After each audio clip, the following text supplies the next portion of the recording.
parole aux associations.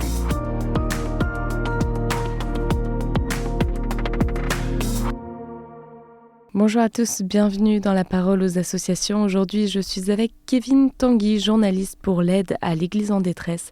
Alors Kevin, bonjour. Aujourd'hui, vous allez nous parler d'une réalité méconnue, l'esclavage au Brésil. Et oui, malheureusement, il s'agit d'une pratique toujours d'actualité. Même si le Brésil a officiellement aboli l'esclavage en 1888, la traite d'êtres humains a pris d'autres formes. Entre 1995 et 2024, 64 000 personnes ont été libérées de l'esclavage au Brésil. En moyenne, 3 800 personnes ont été secourues chaque année sur la période 2003-2014. Des chiffres en légère diminution ces dernières années avec environ 1800 personnes libérées.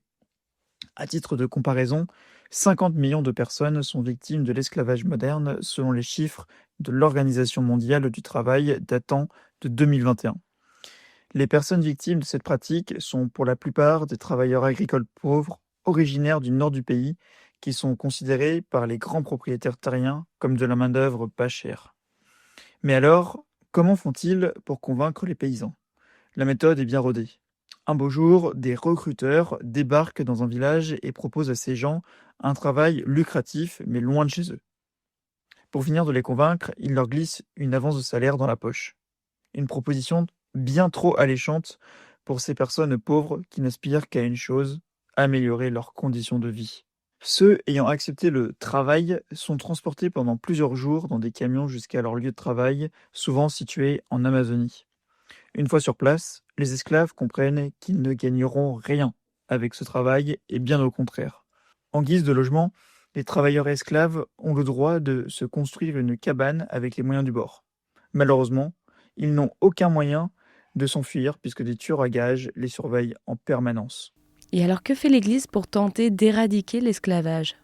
Au Brésil, la Commission pastorale de la terre joue un rôle majeur dans la lutte contre l'esclavage. La CPT est un organisme de la Conférence des évêques du Brésil qui vient en aide aux familles de paysans pauvres victimes de cette pratique. Grâce à son action sur le terrain, le gouvernement brésilien a pris des mesures. En 1995, le pays reconnaît officiellement l'existence du travail forcé défini selon 4 critères. Le travail forcé avec des contraintes physiques ou psychologiques, des journées de travail épuisantes, des conditions de travail dégradantes et la restriction de liberté. Des groupes mobiles d'inspection, composés d'inspecteurs du travail, de procureurs et de policiers, ont été formés pour libérer des esclaves. En 2003, c'est une liste noire qui a été créée afin de rendre public le nom des employeurs reconnus coupables d'avoir eu recours au travail d'esclaves et sont exclus du financement public. 11 ans plus tard, un amendement constitutionnel a été approuvé, permettant de confisquer les terres des employeurs reconnus coupables d'esclavage. Une peine de prison de 2 à 8 ans est également prévue dans le code pénal. L'ancien esclave a également le droit à une indemnité chômage, est prioritaire pour les programmes sociaux et a la possibilité de recevoir une indemnité financière payée par l'employeur.